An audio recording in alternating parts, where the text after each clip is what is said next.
Well, welcome to Buckwheat Farms Magic Emporium and Ballroom live presentation of our sustainable permaculture mentorship.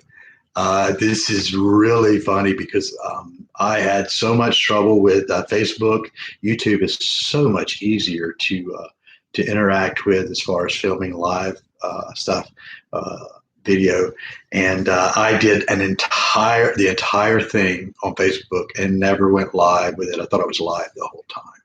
So here we are, and I want to talk to you today about Buckwheat Farms Magic Emporium and Ballroom, the sustainable permaculture mentorship. Mentorship is kind of a harsh term. Mentorship, internship. I'm looking for a friendship, relationship kind of situation where we're operating in a mutually beneficial situation.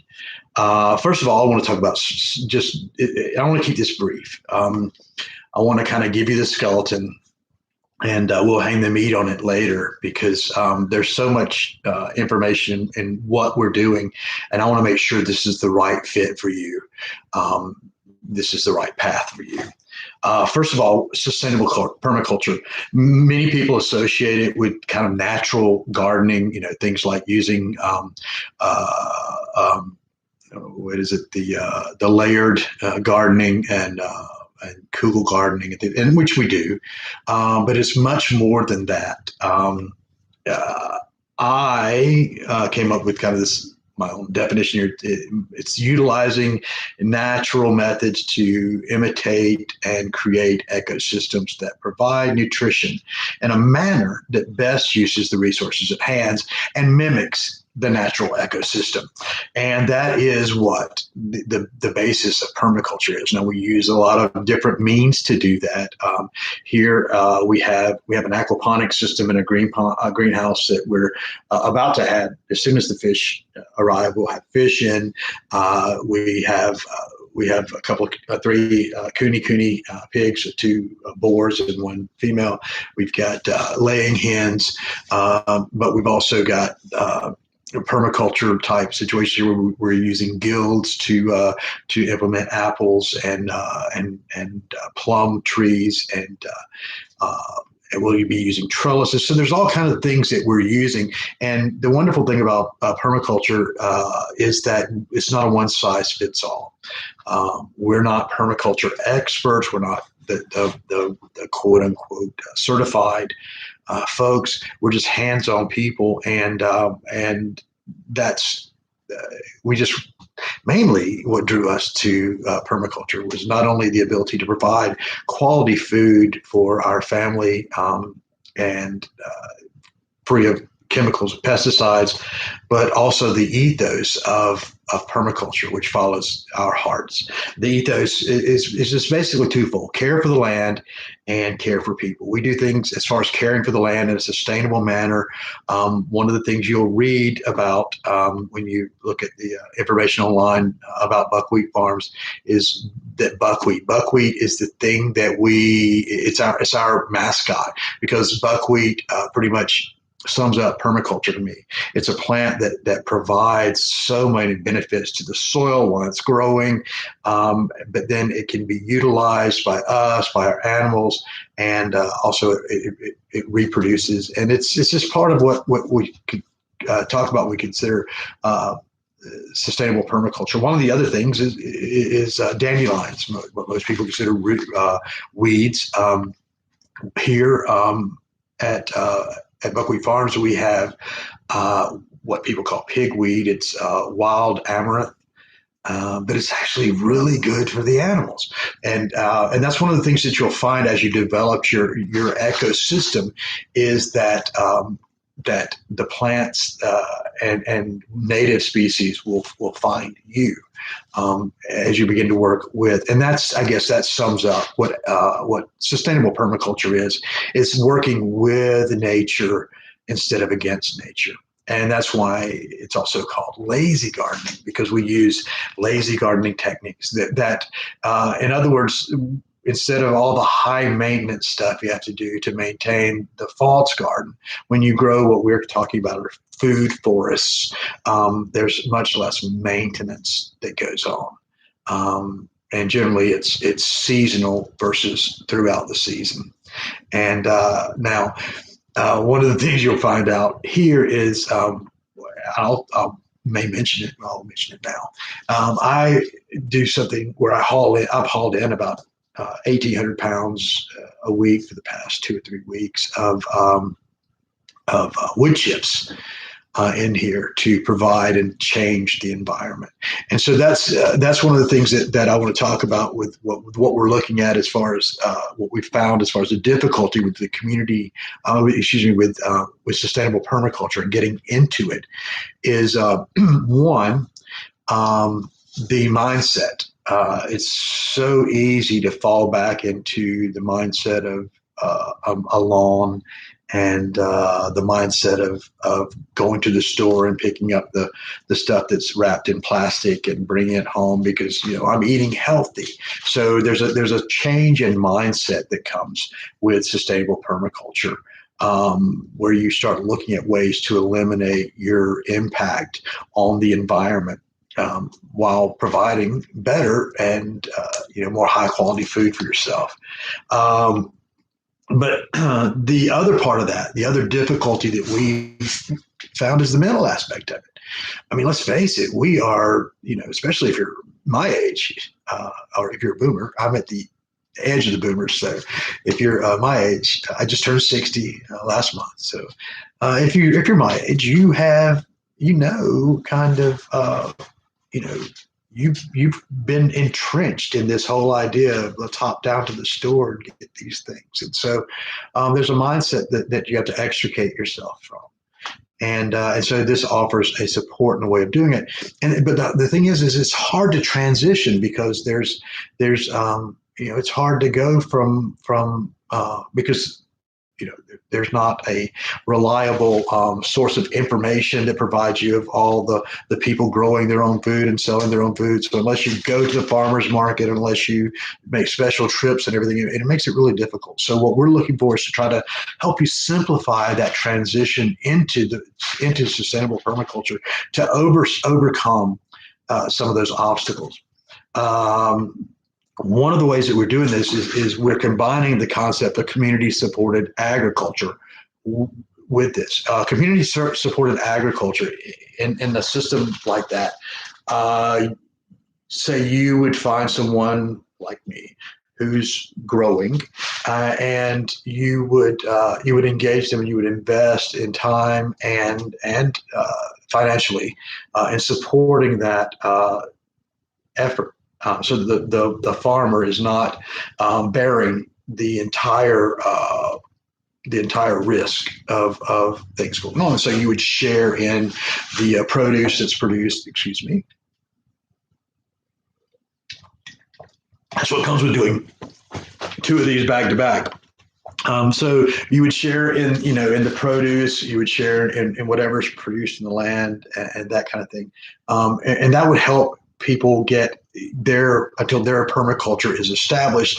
And then again, because the sustainable permaculture can apply to anything from where we are as a suburban area, we're on a half acre, to a small farm, to an urban area, or even or rural, anything in between. I don't really want to, and there's no need for me to, and I have nothing to offer really to a larger farm. I don't think. I mean, the permaculture, some of the practices can be implemented, but that's way beyond something I'm looking to do right now. Because again, what I'm looking to do is to help 3 households get jump started into this, get started into the permaculture without having to overcome all these obstacles, and begin on the way to not only providing food for themselves and their family, but their neighbors, and also to spread the good news of permaculture.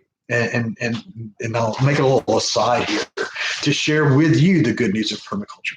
And I can't remember. My wife is the one that's really good with absolute numbers, but somewhere between 300 and 900 years that this community has lasted.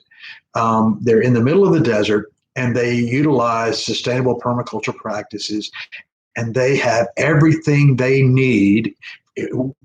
They provide all their needs within that community, and they've done so for centuries. And so that's what I'm talking about, is being able to and spiritualize it, is to create your own Garden of Eden wherever you are. And again, that can apply in any way, shape, or form, in any step along the way. We are taking it to the extreme. There's also opportunities financially with setting up your own permaculture, in establishing your own CSA.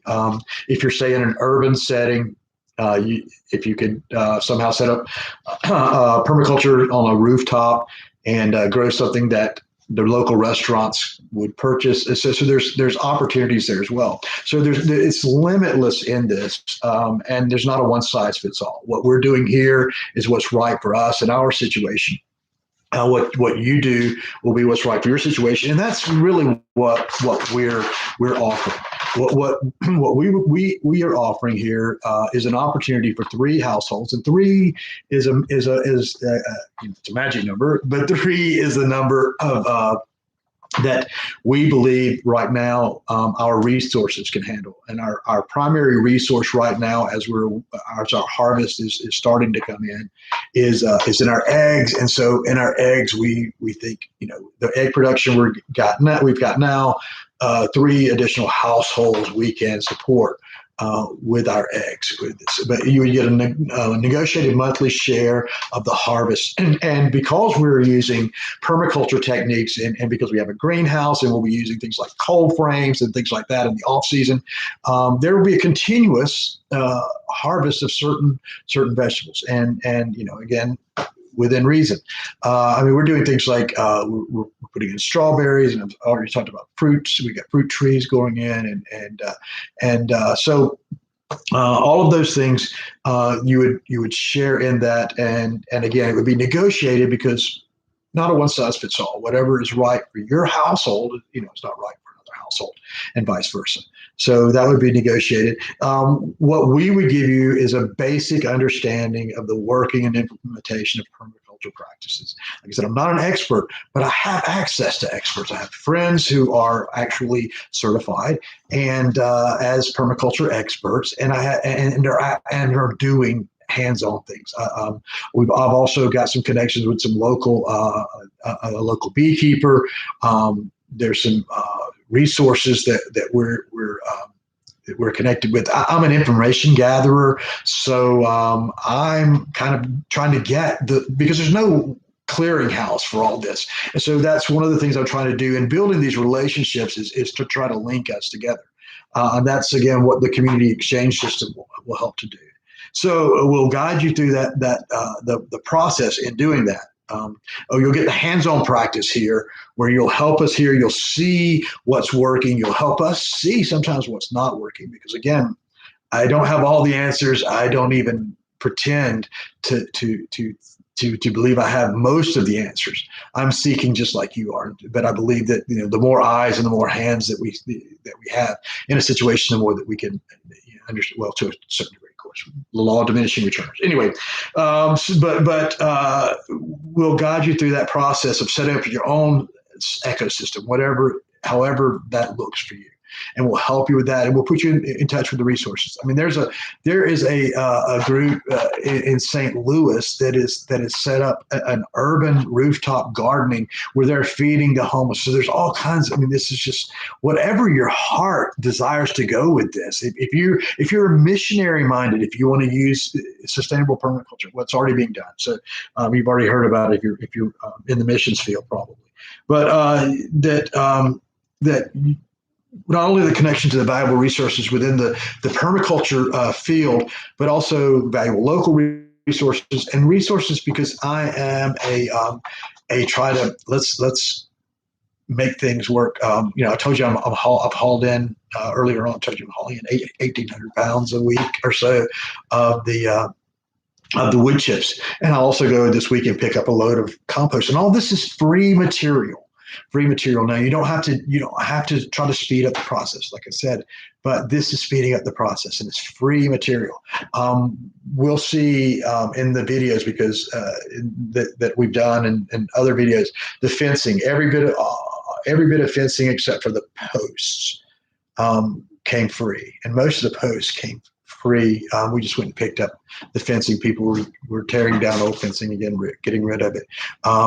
The greenhouse is built out of, oh, thank you. So we got a generous gift of all the greenhouse windows, but there are ways to do things that don't quote unquote break the bank, and also follow the ethos of sustainable permaculture, of making the smallest ecological footprint. Also, I'm cheap, so I like to get those things done. So, what we ask that you would make a commitment, and again, individually negotiated commitment to a certain number of hours here at Buckwheat Farms, and that's just so that we know that you're actually serious about this thing. And if you decide after the fact that it's not, you just want to make it a strictly CSA agreement, we can do that. Or, you're always free to walk away from it. We're not, because we're strictly voluntary activity. But we'd ask you to make a commitment to us of a certain number of hours per week here, so that we can get to know you, and we can actually, basically sow into your life our knowledge. And sometimes I'm a pretty fun guy to be around. We ask you to operate through the community exchange system. And again, when we go forward, and if you read up on it, you'll understand why we're doing that. You agree to follow the permaculture ethos, care for the environment, and care for others. That you agree to operate by voluntary standards. You engage only in voluntary interactions, no coercion, no force, and no initiation of violence. That we refrain from the initiation of violence. We're a peaceful place. You'll see in and I'll post the link to the article about who we are, because this is the only requirement that I have, is that you read the article from Vocal about who I am, because I want you to know what I'm all about, my beliefs and everything. Not that you have to share those beliefs, but that you know where I'm coming from. I don't care what you believe. As long as you act decently towards me, I'll act, and I'm going to act decently towards you, because I've already made that choice. But read, watch that video. Read that article. I'm gonna post the link in the comments section as soon as I close this down, and then that you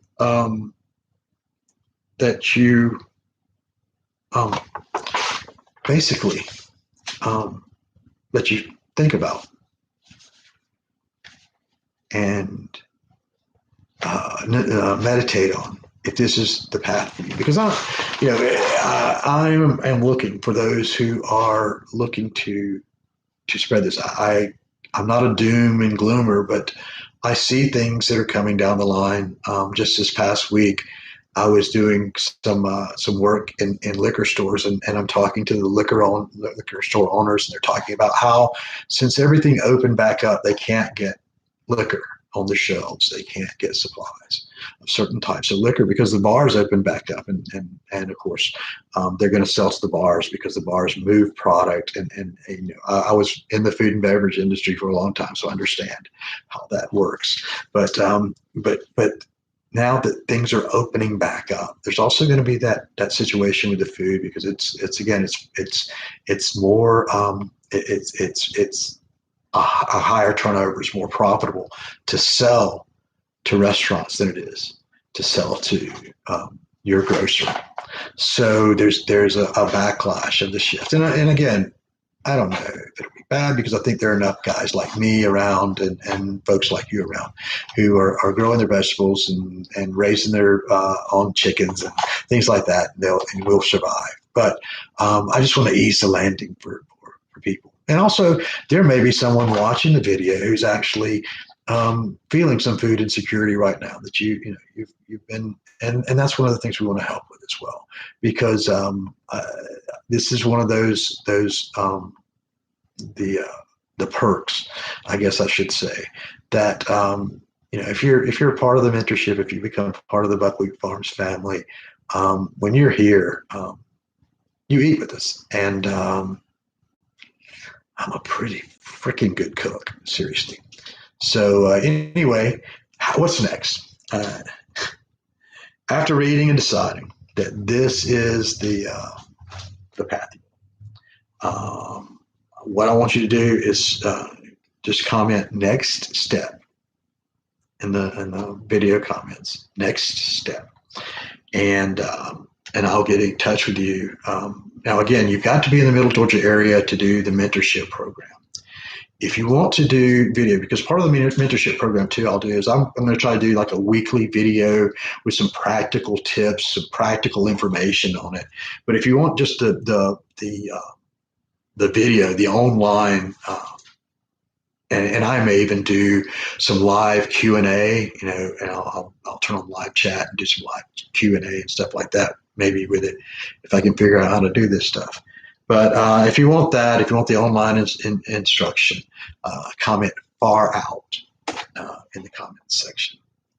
Anyway, if this is your first taste, your first introduction to permaculture and sustainable permaculture, look it up, check it out, see what it's all about, and but again, read what we're all about. Bottom line is, I'm looking to help you be the best you that you can be, so that I can be the best me that I can be. Namaste.